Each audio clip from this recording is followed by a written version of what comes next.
Assalamualaikum warahmatullahi wabarakatuh. Hi guys, meet me again, Mr. Muni here with our third meeting of morphology class. And today our topic is word formation. So, still remember that Hakuna Matata thing last week we discussed. Take a look at this. When I say, oh, Hakuna Matata. Okay. So, what do you think Hakuna Matata is? Maybe you will think it's flower. However, don't you realize that perhaps I want to say the other thing? Let's say I want to say fly away or like love is in the air. Okay. What we are going to talk about is this is how word come into real life. How a word can be word. Just like behind me. Oke, jadi Anda dulu pasti udah tahu kan kalau like that is lapangan. Okay, so and over there pohon, tiang bendera. Well, I believe all of you forgot when did you firstly learn about those words. Oke, jadi pasti ada semuanya. Kapan ya pertama kali tahu itu lapangan, itu tiang bendera? It's been long time ago. Bahasa Indonesia, bahasa Jawa, because it's our daily life and it's our mother tongue. Oke, jadi karena itu sudah bahasa sehari-hari kita. Oke, so it's quite common ya. It's different from English, which is our foreign language, di mana exposure di sana berperan penting untuk membentuk mental lexicon yang ada di dalam diri kita. Still remember what is mental lexicon?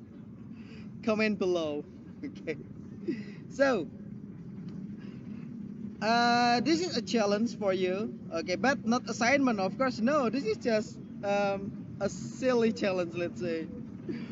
Well, an apocalypse happens and all dictionary are gone. Thankfully, you survive. Okay, so after a zombie apocalypse, okay, the zombie ate all dictionaries, and then the president asks you to create post-apocalypse dictionary. Oke, jadi setelah seluruh kamus dikonsumsi oleh zombie tersebut, oke, setelah itu zombinya punah. Oke, karena zombie nggak makan teman, jadi mereka kelaparan setelah seluruh kamus hilang kan. So, if you pasca apocalypse tadi, presiden menyuruh Anda membuat kamus. Lalu, what will you do first? Oke kan, pasti mungkin Anda akan membuat list daftar dari kata-kata yang dulu pernah Anda hafal, mencoba nanti merangkainya, mengurutkan by alphabet. Oke, tapi intinya Anda akan menulis apa saja yang Anda kira-kira tahu kan. Oke. So, what if you forget something? Pasti ada kan? There should be word that you forgot. Okay. And then, what if you include slang? Oke, jadi selama ini yang Anda ketahui misalnya seperti let's say in Indonesia you say lo gue. Sebelumnya Anda belum tahu kalau lo gue itu adalah slang. Yang Anda tahu itu salah satu bahasa Indonesia. Jadi Anda masukkan. In English, maybe you say what is that? The pig. Okay, well, there pig means policeman. Okay, di sana ada masukkan saja pig as the policeman. Padahal itu slang. Okay, and it is inappropriate you put it into dictionary, right?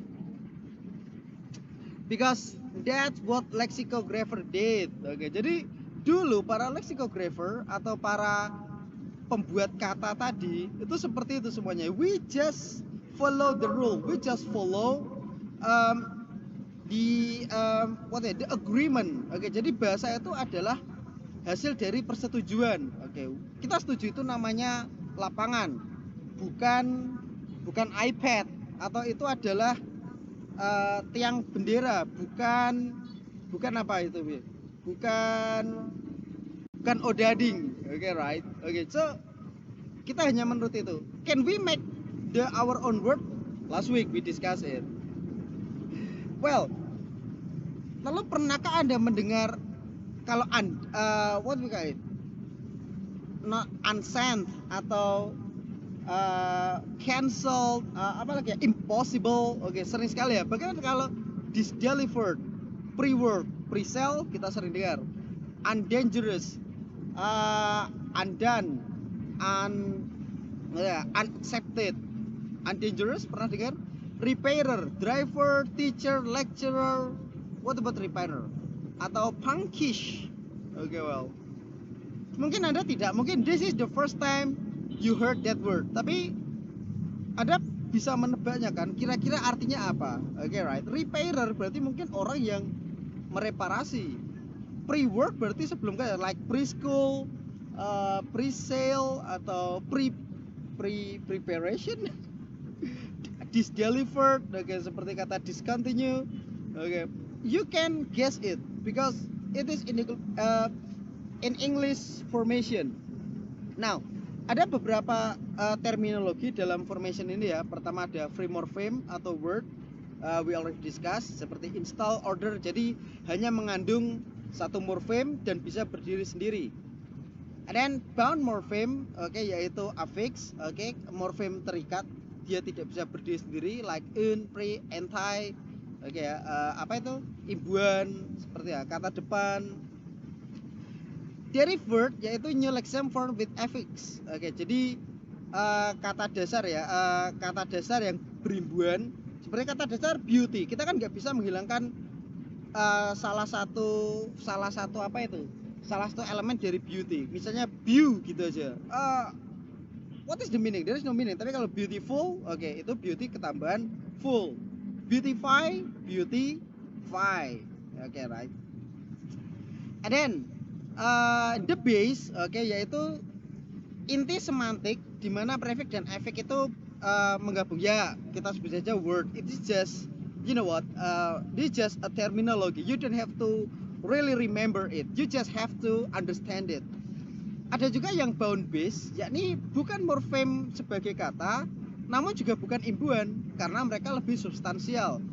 Kalau yang tidak substansial, katakan en, artinya tidak kan, ri yang berarti diulang, tapi kita juga ri, seperti itu juga kita nggak bisa, atau tidak seperti un, well that's absurd.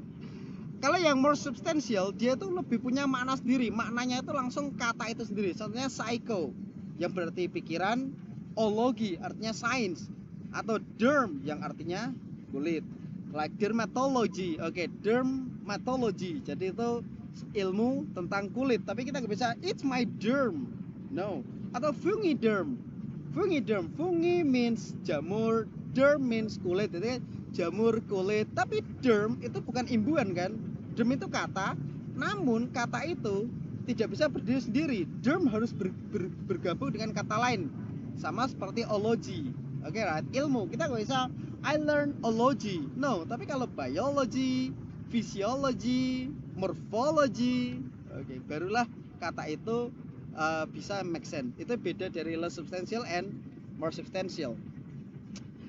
And then we go with flat formation, dimana di sini ada kata-kata ini, you can read it. Intinya seperti ini ya. Let's just go, you can read that and later on you can ask me. Jadi flat formation itu seperti kalau ada antonim ya, contohnya ya. Misalnya kan seperti kata ini, un sama re, itu kan apa itu namanya? Antonym. We can say undo ada redo. Tapi boleh nggak kita memakai unlike lalu relike, unfollow refollow. Oke. What else? Ada lagi misalnya careful sama careless. Seperti kan bisa ya, tapi bisa nggak beautiful and beautyless? It doesn't make sense. Okay, well, jadi di sini intinya we can create our word, tapi we have to still follow what is inside the dictionary of the legal word from foreign language, okay, but it doesn't stop us from making new word. I guess that's it that I want to discuss today, and I know you have so many questions related to our topic today. If you want to have more explanation from me, please just text me on WhatsApp group or send me voice note, and there we will just discuss everything and you will improve the knowledge that we learned today. And today's word formation, that's it, and we will continue it next week. Akhirul kalam, wassalamualaikum warahmatullahi wabarakatuh.